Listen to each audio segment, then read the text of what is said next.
So welcome.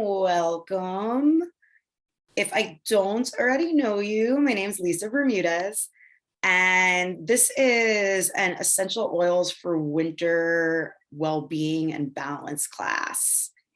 And whether you're newer to essential oils or if you've been working with them forever, hopefully there'll be some goodies in this class to just elevate your knowledge of oils and help you out with finding balance this winter.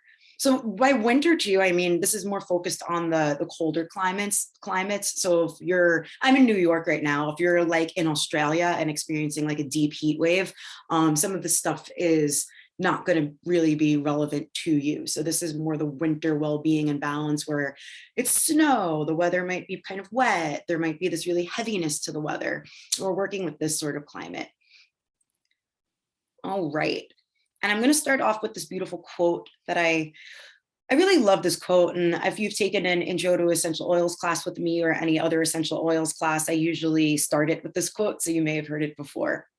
And it's by Rudolf Steiner, which says, "For every human illness, somewhere in the world, there exists a plant which is the cure.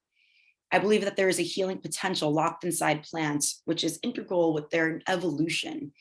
Just that it is part of human evolution to learn to tap this wonderful gift of nature."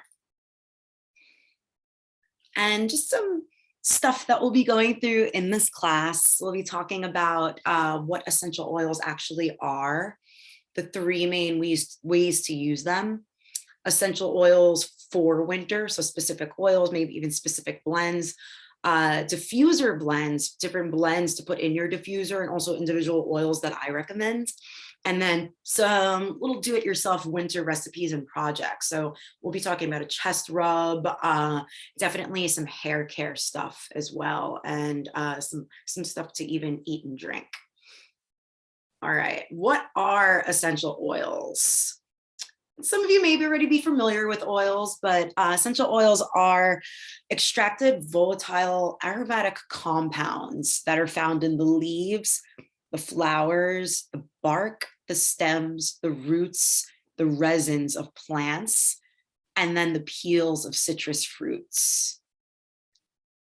So they're really at the really core of everything. They are plants. When we work with essential oils, we work directly with the qualities of the plants and the trees that they come from and the fruits that they come from, right? So certain plants and things, certain things in nature have different qualities, different kinds of feelings to them, different personalities. So when we work with a specific essential oil, we're actually taking in that specific or those specific qualities within nature. All right, 3 ways to use essential oils. And I am also, just for time purpose, maybe if I'm going a little bit quick with this, you can totally contact me after and let me know if you have any questions at all about any of the stuff that we go over when it comes to these 3 ways to use these.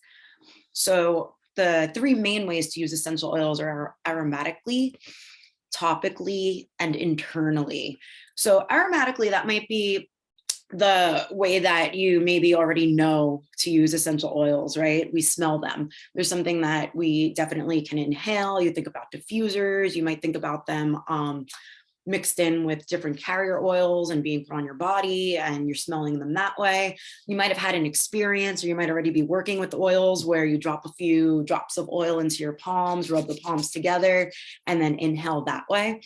And the thing that always really both baffled and really just totally took me away when it came to aromatic use of essential oils is how when we inhale something, it's almost it's the quickest way for our bodies to take in the full effects of the oil or whatever it is that we're inhaling, right? So when you need to be put to sleep immediately for something, if there's an emergency and you end up in the emergency room and they need to put you to sleep, they actually put something over your face, right, to put you to sleep. That's the quickest way for your body to react to something. They don't just put an IV in your arm because that takes some time. It's they put a mask right over your face, and then you inhale, and then you're automatically out. So when we inhale something, it goes directly into the limbic system in our brain. And that's the part of our brain that controls the flight or fight response to things. It's also the part of our brain that recalls different emotions and different memories. So if we maybe have a really pleasant memory of smelling cookies being baked somewhere, whenever we smell cookies for the rest of our life being baked, we come back to that first memory that we've had of it. That could either be really, really sweet, or maybe it's not so sweet. So aromatic. And when we're working with ways to use oils aromatically, I mentioned this before, you might just take an oil from the bottle and then drop a few drops on your palm, rub the palms together, and then inhale from there. That's one way to use it directly.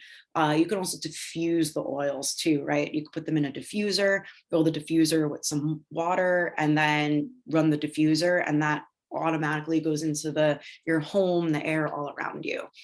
Topically, when we put an essential oil on our body, I believe it takes about between 20 to 28 minutes. So it's different for everybody, different for everybody's body, for that oil to be fully absorbed into our body. So it goes into the bloodstream, it enters organs.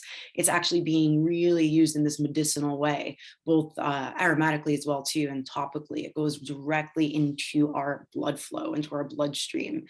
And when we're applying an oil topically, depending on your relationship with the oil, some people can apply certain oils directly on the skin. For some of us, we have to dilute the oil with a carrier oil. So something to note about dilution, when we hear the word dilute something, we might think that it takes away from it. When you actually dilute an essential oil with a carrier oil, it almost makes the oil a little more powerful, right? It almost makes the oil a little stronger. And on the other end of that too, if you do put an oil on your body and you're having a bad reaction to it, like maybe you didn't realize that you put clove or cinnamon oil all over your neck thinking it was something else, and now your neck's on fire and it's really red. If you put water on that, it's actually going to drive the oil in more. So we may think that if we put something on, we need water to wash it off. Be really mindful and safe when it comes to this stuff, because the water will actually drive the oil in even more. So if you are working with an oil and you're putting something on your body and then you're realizing, whoa, okay, this oil on my body is not interacting with my body right, you might just put like something like coconut oil over the skin, and then just keep putting coconut oil on, wiping it off until your body starts to get a little bit more neutralized from the oil. So just be mindful of that there's certain oils that you maybe want to do like a patch test on your body with. Carrier oil too. I'm talking about carrier oil quite a bit. By that, I mean it's any oil that you choose to add essential oils to. If you're familiar with Ayurveda at all, you may be familiar with the practice of Abhyanga, right? The self-oil massage that we do in the morning and evening, or anytime that we want to just cultivate a little bit more love into our life. You can use whatever oil you use for that. You might be using sesame oil, you might be using almond oil, you might be using jojoba oil. I really love when I'm working with stuff with like roller balls, or if I'm making any kind of oil for a friend, I usually will use fractionated coconut oil, which is just coconut oil with the fat taken out. So like if you've ever put coconut oil on your skin, it's really, really slimy and slick, and it takes a while for your skin to absorb it.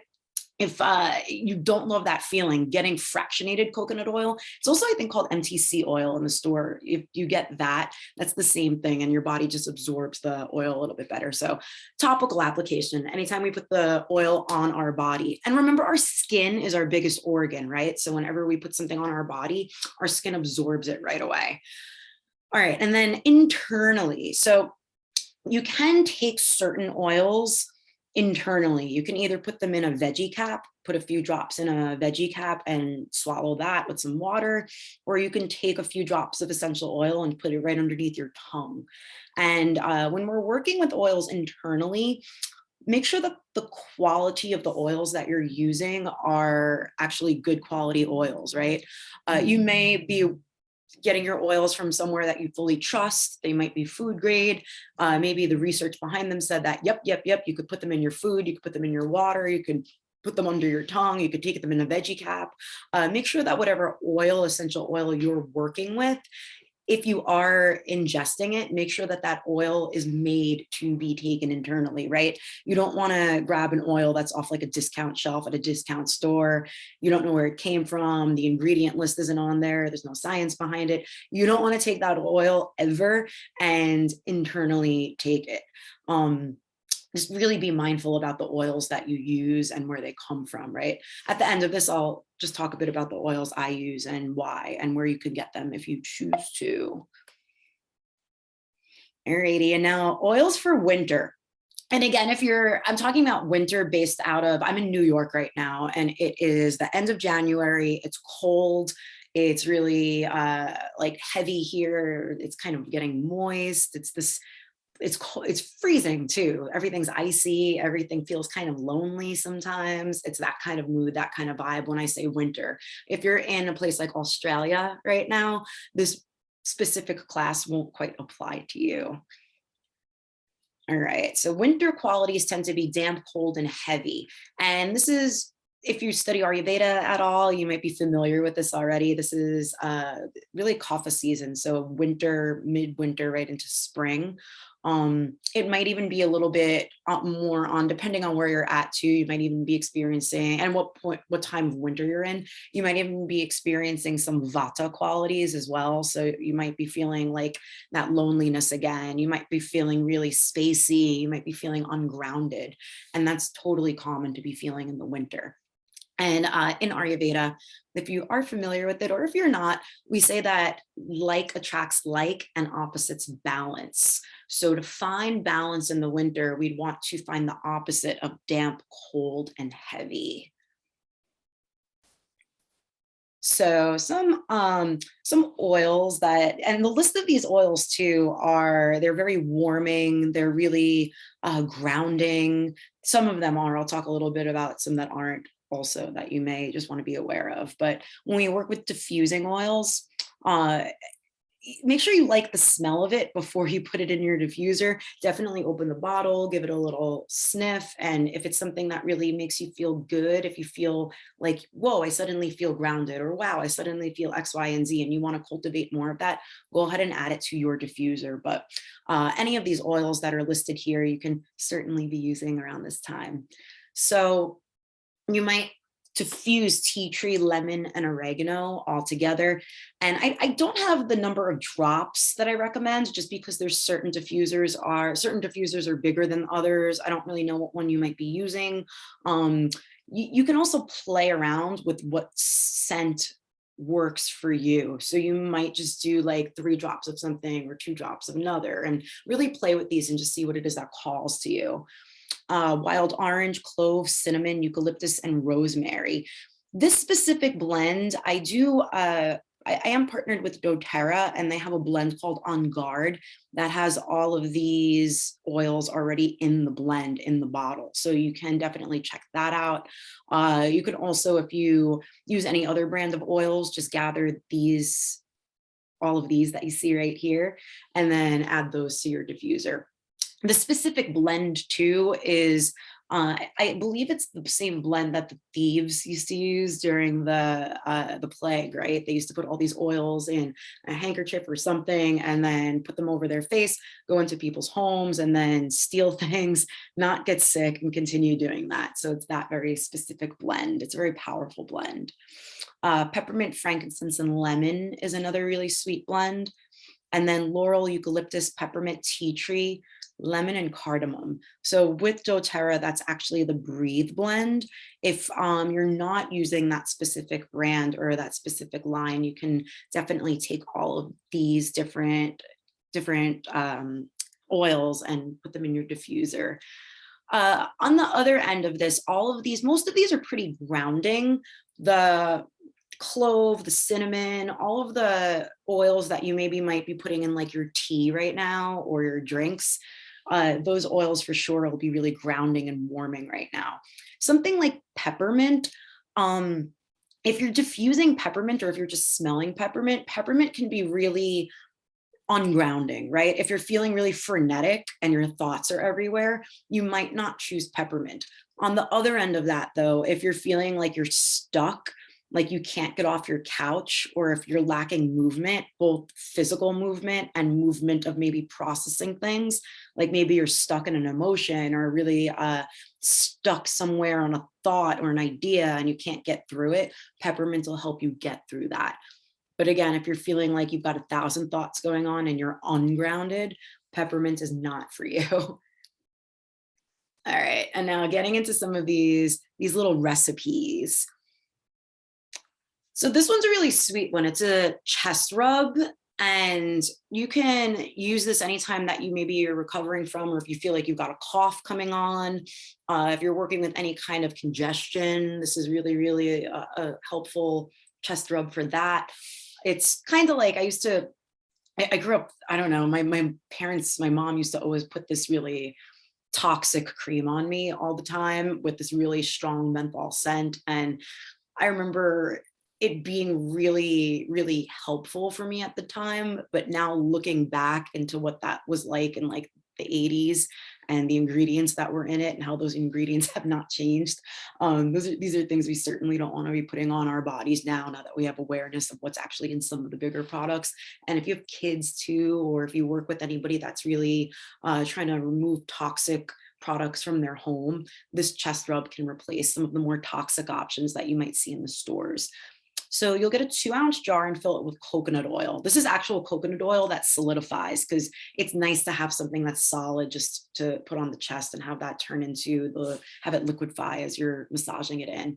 And then it's 4 to 5 drops of each frankincense, copaiba, lime, and the breathe blend. So I do have the ingredients that are in the breathe blend in the previous slide, but if you've got the breathe blend, definitely add it to that. You just fill that jar with those 4 to 5 drops, the coconut oil, mix it up, and then take a little bit of that anytime that you feel something coming on, or if you're already dealing with something and feel like there's just not enough movement in the chest, definitely work with this. And you can put this on before you go to sleep. You might put it on throughout the day, whatever it is that you need to do.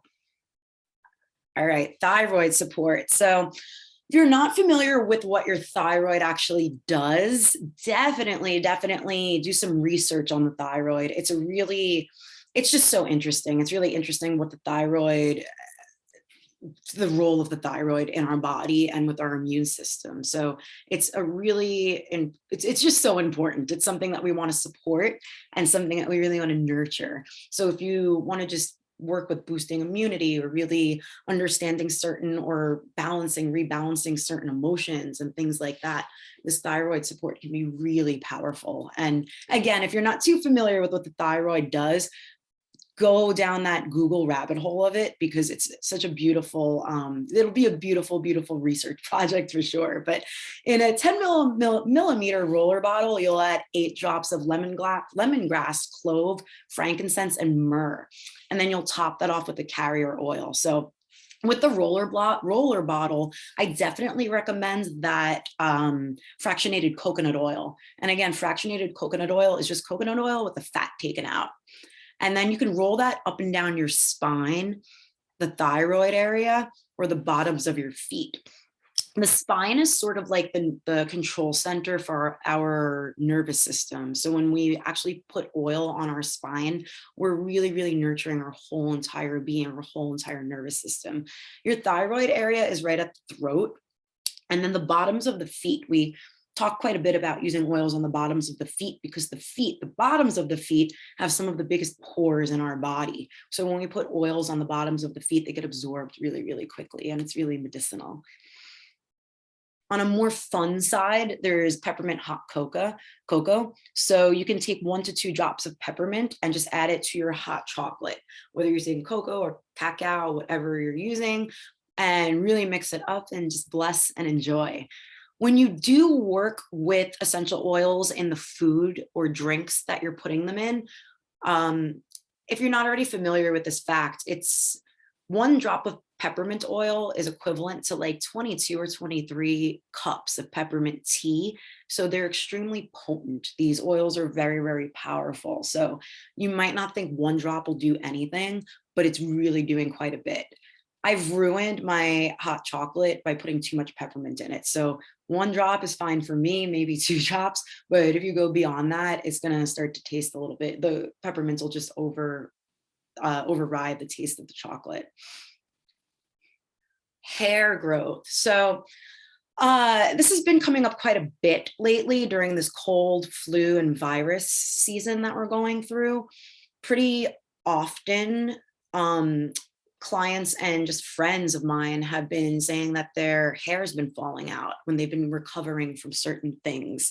And there's lots and lots of reasons for that, but it's different for everybody, right? Different viruses, different colds and flus affect our systems in different ways. So whatever's making your hair fall out might not be what's made my hair fall out. But this is a powerhouse of just hair help. In a 4-ounce spray bottle, you'll add 20 drops each. So that's each: frankincense, 20 drops of that; lavender, 20 drops of that; tea tree, copaiba, peppermint, cedarwood, clary sage, geranium, and rosemary. So 20 drops of all of those. And then you'll top that off with water. Before you use this, give it a really good shake. You might find that you will see that the oils tend to rise to the top of the spray bottle because it's water and oil. You want to mix that up really good and then spray it directly on your scalp, both morning and evening. And massage your scalp too. Once you've sprayed it on your scalp, give your scalp a really loving massage. And your scalp shouldn't get oily from this because you're using water. I have also seen this blend used with a carrier oil like coconut water or coconut oil or sesame oil or whatever carrier oil you might already be using. Just be mindful that if you're using oil in your hair and you want to wash it off, water and oil don't mix. They don't mix well with each other at all. You'll go to wash your hair and you'll come out of the shower and be like, whoa, my hair is still oily. A trick, if you are using oil instead of water with this blend, is to go in your shower once you're done with the oil in your hair and then shampoo first. Add shampoo to your oily hair and then add the water, and then you might have to shampoo again. So shampoo first. All right, and then general immunity boost. So you'll combine 4 to 5 drops of wild orange, clove, cinnamon, eucalyptus, rosemary. And again, this is the On Guard blend that you may or may not be familiar with.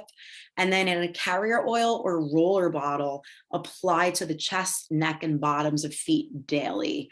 And this can be, you can do this as much as you really want to, right? If you're feeling like something's coming on, if you're feeling like you've got a scratchy throat, I just put the stuff in a roller ball and put it on my throat whenever I remember to throughout the day if I'm feeling like something's coming on, and it takes care of it almost like within the next day.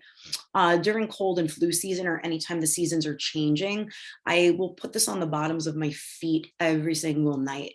And that's just so I know things are absorbing into my body while I sleep, and I'm getting all these beautiful medicinal benefits as I sleep. All right, and then with this, the oils that I use and recommend, you can go directly onto my website, which is just lisabermudas.com/shop. And you can just check everything out from there. There's 2 kits that I do recommend. And then there's just a general link as well to the oils that I use. I do work with doTERRA oils. I work with them specifically, and I have been using them for years just because I know where they're sourced. I know where they're coming from. Something that's really cool about their oils is that they actually they source them globally, right? So like the tea tree oil, for example, when you get a bottle of tea tree oil, from doTERRA, they've actually gone to Australia and harvested it there. And then all of the benefits of that plant being in that area they get taken on into my body, right? So if you're not familiar with the tea tree is this tree that grows in these really swampy conditions in Australia. So like muddy, wet, really icky all the time, right? Still water. And in still water, there's a lot of bacteria that grows. There's bugs, there's mold, all that kind of stuff. The tea tree fights those off throughout. That's how it lives. It lives fighting off the bacteria, fighting off the bugs, fighting off all that stuff. So that's why it's such a powerful antiseptic as well. Tea tree oil is a powerful antiseptic. It's really it's great for any kind of cuts and scrapes and stuff like that. It just starts the healing process right away. And it's because the tea tree itself has those qualities of being able to heal. So when the oils are sourced from where they're originally from, I believe the quality is just a little bit sweeter. All right. And then I am, if you weren't too familiar with the roller bottles, this is one of the roller bottles that I use.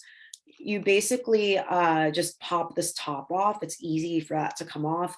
And then you'll put the oils in this bottle and then fill it with whatever carrier oil you're using. So it might be fractionated coconut oil. It might be whatever oil that you're already using. All righty. And I am just going to stop the recording, but if you do have any questions, for sure, definitely email me, definitely message me. If you have my contact information, text me, email, call, whatever you want to do, message me on Instagram, Facebook. Also, if you are listening to this at any point that you're getting this information, if you did want a sample of an oil, just send me an email or a little note and let me know what kind of condition you might be dealing with, or if there's something that you want to kind of elevate in your life or something that you maybe wanted to balance out. Let me know what's up and I'll send you a little sample and we'll see if we can maybe get things to find their balance through the use of these essential oils.